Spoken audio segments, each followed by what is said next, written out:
सना, आप मुझे ये बताइए कि कैसे आपने अपने करियर का स्टार्ट लिया, क्योंकि अक्सर लोग तो डॉक्टर इंजीनियर बनने पे फोकस करते हैं ना। How did you and up in education field?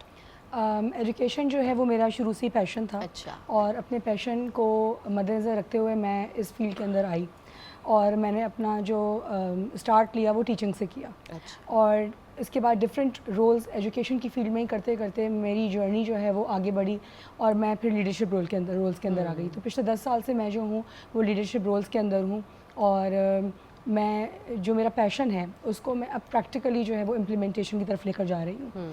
तो इस तरीके से मैंने अपनी जर्नी को स्टार्ट किया अच्छा, था। कभी ऐसा नहीं हुआ कि दिल चाहा कि बस गिव अप कर दें? बिकॉज़ ये बहुत ज़्यादा स्ट्रेसफुल जॉब है, बहुत ज़्यादा मेहनत लगती है। मैं तो कहती हूँ कि असातिज़ा जो काम कर रहे हैं ना, वो सबसे ज़्यादा मेहनत तलब है, लेकिन उतनी उजरत उन बेचारों को मिलती ही नहीं है, स्पेशली पाकिस्तान में ऐसा है। तो कभी ऐसा दिल चाहा कि नहीं, गिव अप करते हैं, कोई किसी और फील्ड में जा सकते हैं? अच्छा महविश, मैंने आपको बताया कि ये मेरा पैशन था।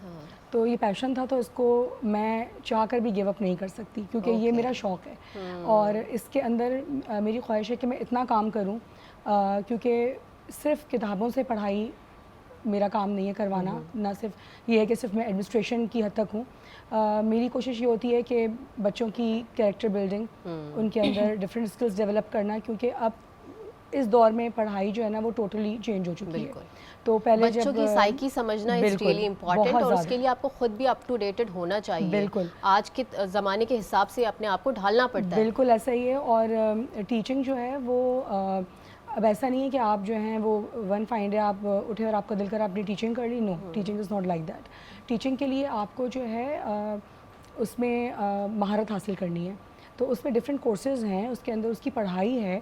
उसके बाद ही मैं लोगों से भी यही कहूँगी, क्योंकि अक्सर लोगों के जहन में होता है कि कुछ नहीं कर रहे हैं तो टीचिंग कर लें। बिल्कुल ऐसा ही है। तो ये कॉन्सेप्ट बिल्कुल अपने जहन से सब निकाल देने सबको चाहिए कि टीचिंग जो है वो सिर्फ ऐसा नहीं है कि आपने कहीं और जॉब नहीं मिल रही तो टीचिंग के लिए अप्लाई कर लें, जगह जगह स्कूल खुले हैं। बिल्कुल ऐसा नहीं है, क्योंकि टीचिंग जो है वो बहुत मेहनत तलब काम है। और आप बिल्कुल ठीक कह रही हैं कि बड़ी रिस्पॉन्सिबिलिटी, बहुत बड़ी रिस्पॉन्सिबिलिटी है। आप एक पूरा आप एक फ्यूचर के ऊपर काम कर रहे हैं। बिल्कुल। तो ये एक बहुत बड़ी रिस्पॉन्सिबिलिटी की बात है। तो ये वही लोग इसके अंदर आए जो इसको सीरियसली ले सकते हैं और इसको कर सकते हैं। बिल्कुल, क्योंकि ये जॉब ऐसी नहीं है कि जैसे आपकी दूसरी जॉब्स होती हैं 9 to 5 वाली जॉब्स होती हैं, या कोई एक पर्टिकुलर टाइम पीरियड की जॉब्स होती हैं। ये 24/7 की जॉब है।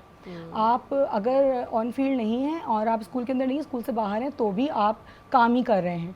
क्योंकि आप अगर एक क्लासरूम मैनेज कर रहे हैं या एक स्कूल मैनेज कर रहे हैं तो आप सिर्फ कोई एक या दो लोगों से डील नहीं कर रहे हैं, आप तकरीबन इस बात से मुझे एक बात याद आ गई कि बीइंग अ लीडर और पूरा एडमिनिस्ट्रेशन संभालना, it's not an easy job. इतने सारे लोगों को, इतने सारे पेरेंट्स को आप डील करती हैं, तो how do you handle it? इतना सारा स्ट्रेस, इतनी सारी क्यूरीज, सबको एक साथ लेके चलना कितना मुश्किल है? सबसे पहले patience is the key. Okay. सबसे पहले आपने अपने अंदर बहुत ज़्यादा जो है ना सब्र अपने अंदर लाना पड़ता है।